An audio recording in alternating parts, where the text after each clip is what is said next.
సినిమాయ నమః. నేను mister B. నా మాట సూటిగా ఉంటది, మ్యాటర్ క్లియర్ గా ఉంటుంది. మీరు చూస్తున్నారు మిస్టర్ బి ఛానల్.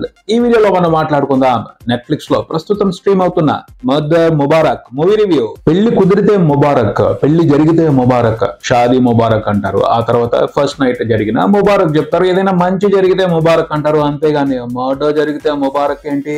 అదే గమ్మత్తు ఈ సినిమాకి సంబంధించి. అంటే ఒక ప్లేస్ లో మర్డర్ జరిగింది, పోతే ఆ మర్డర్ ని ఎవరు సీరియస్ గా తీసుకోవటంలా దాందో దాందే మాదో మాదే అని ఎవరు ఎంజాయ్మెంట్ వాళ్ళు చేస్తున్నారు. అక్కడ వ్యవహారాన్ని చూసి, అక్కడున్న మనుషుల్ని చూసి ఆ police officer ACP Bhavani Singh అంటాడనమాట, వీళ్ళందరికీ మర్డర్ ముబారక్ అని. ఎవరికి వాళ్ళు ఆ మర్డర్ తో మాకు సంబంధం లేదు అని పైకి గంభీరంగా ఉన్నారు, కానీ వాళ్ళల్లోనే హంతకుడు ఉన్నాడు. ఆ సంగతి ఏసీపీకి తెలిసిందే, అందుకనే వాళ్ళకి మర్డర్ ముబారక్ చెప్పాడు. ఇంతకీ మర్డర్ జరిగిన ప్లేస్ ఏమిటి అంటే ఓ క్లబ్, బాగా రిచ్ క్లబ్. అక్కడ మెంబర్షిప్ కావాలంటేనే ₹1,00,00,000 పైన ఖర్చు పెట్టాలి. ₹1,00,00,000 ఖర్చు పెడతామన్నా వెంటనే మెంబర్షిప్ దొరకదు, ఎందుకంటే అంత కాంపిటీషన్ ఉంది అక్కడ. ఆ క్లబ్ లో మెంబర్షిప్ ఉండటమే ఒక ప్రెస్టేజ్, అదో వింత లోకం. అక్కడ ఫెసిలిటీస్, కంఫర్ట్, అపోయిన ఎంజాయ్మెంట్ వేరే లెవెల్లో ఉంటాయి. అందుకని ఆ క్లబ్ లో మెంబర్షిప్ ని ఎవరు వదులుకోవాలనుకోరు. కొత్తగా మెంబర్షిప్ తీసుకోవడానికి ఎవరికి అవకాశం లేదు. ఎవరైనా ఎంటర్ అవ్వాలి అంటే 20 సంవత్సరాలు ఆగాలి, అంత ఉంది లైన్. అలాంటి క్లబ్ లో సడన్ గా ఏం జరిగిందంటే మర్డర్ జరిగింది. చచ్చిపోయింది ఎవరు? ఆ క్లబ్ లో ఉన్న మెంబర్స్ లో ఎవరో కాదు, ఆ క్లబ్ లో పనిచేసే జిమ్ కోచ్.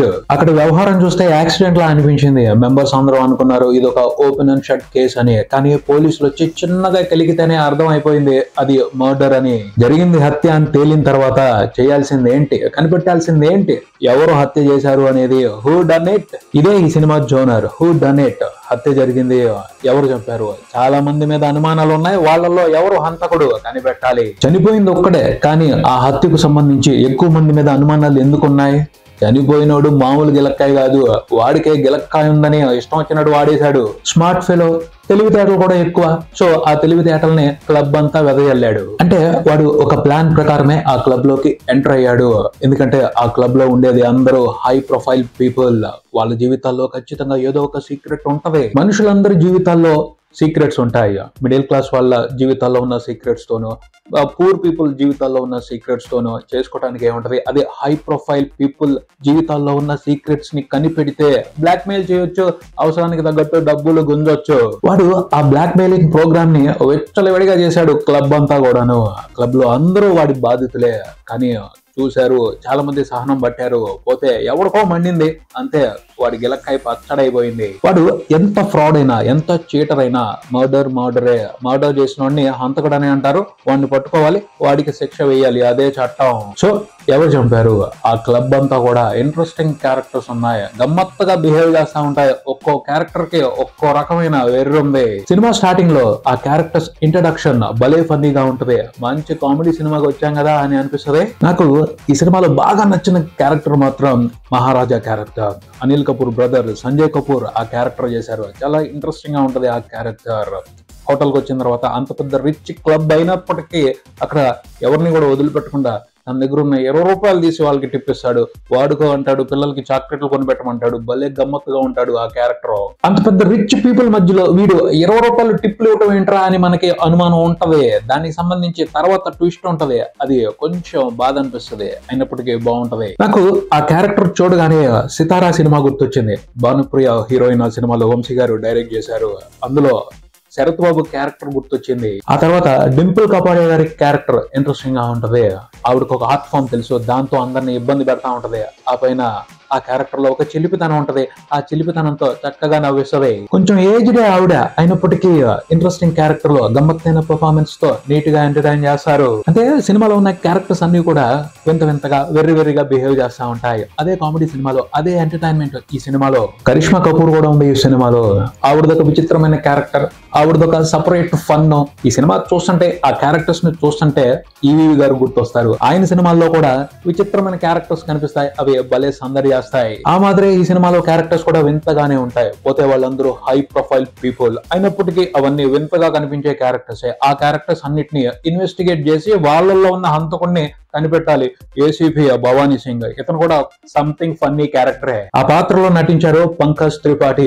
ఈ మధ్యన ఆయన ఓ రేంజ్ లో షేక్ ఆడిస్తున్నారు బాలీవుడ్ ని. డిఫరెంట్ ఇంట్రెస్టింగ్ క్యారెక్టర్స్ లో అద్భుతమైన పర్ఫార్మెన్స్ తో దాదాపు కనిపించే క్యారెక్టర్స్ అన్ని తిక్కల్ గానే బిహేవ్ చేస్తా ఉంటాయి. ఈ ఏసీపీ కూడా తిక్కల్ గానే ఇన్వెస్టిగేట్ చేస్తూ సరదాగా హంతకుండా పట్టేసుకుంటాడు. పోతే కథలో క్యారెక్టర్స్ వింతగా బిహేవ్ చేసిన ప్రతి క్యారెక్టర్ కి ఓ ఎమోషన్ ఉంటది. ఆ ఎమోషన్ ఖచ్చితంగా టచ్ చేస్తది.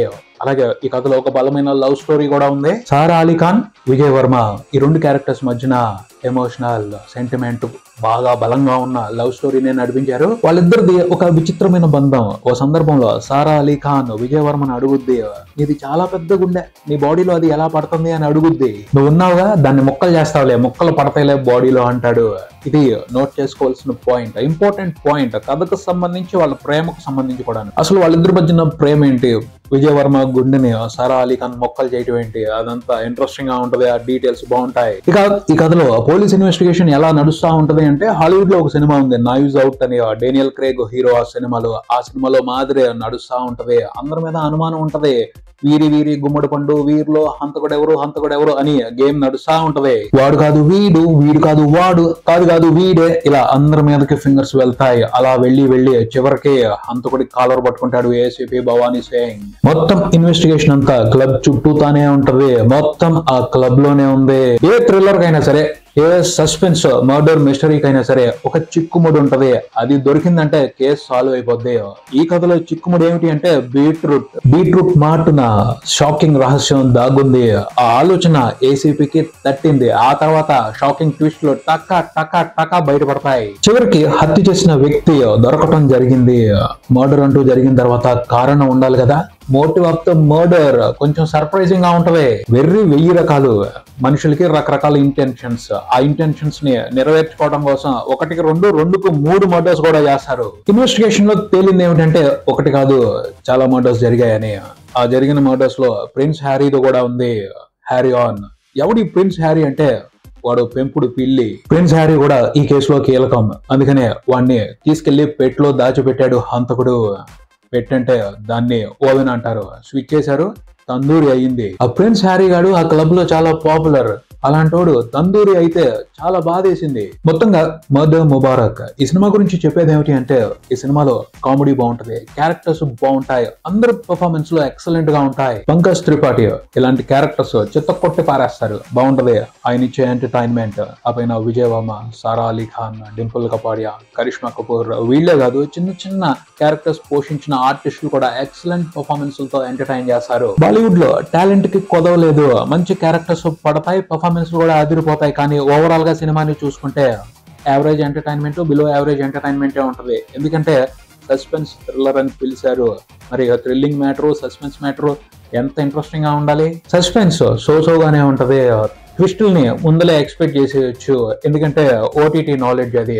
ఆ పైన థ్రిల్ ఫ్యాక్టర్ విషయానికి వస్తే చల్తా, అంతేగాని ఎక్సైటింగ్ గా ఉండదు, థ్రిల్ చేసి పారేయదు. ఇక బాలీవుడ్ ఫిలిం అంటే సినిమాలో కథ ఎలా ఉన్నా, కంటెంట్ ఎలా ఉన్నా, కామెడీ ఎలా ఉన్నా, మసాలా మాత్రం తగ్గదు. మసాలా అవసరానికి తగ్గట్టు ఉంటది. అందులో ఇది ఓటీటీలో డైరెక్ట్ గా రిలీజ్ అవుతుంది. ఇంకెందుకు వదిలి పెడతారు, ఉంది adult masala. A rated film, adults మాత్రమే చూడాల్సిన సినిమా. ఆ మసాలా కోసం, కామెడీ కోసం అయితే ఈ సినిమాని ఒకసారి చూడొచ్చు. అంతేగాని సస్పెన్స్ గురించి, థ్రిల్లింగ్ గురించి ఆలోచించి ఈ సినిమాని చూస్తే మాత్రం డిసప్పాయింటింగ్ ఎక్స్పీరియన్స్ ఏ ఉంటది. మర్డర్ ముబారక్ నెట్ఫ్లిక్స్ లో స్ట్రీమ్ అవుతుంది. ఇదే ఇక్కడికి మరో వీడియోతో మళ్ళీ కలుద్దాం. ఈ వీడియో మీకు నచ్చితే లైక్ చేయండి, మీ ఫ్రెండ్స్ తో షేర్ చేసుకోండి, ఈ ఛానల్ ని సబ్స్క్రైబ్ చేయండి. నేను mister B. Keep watching mister B channel. Thank you.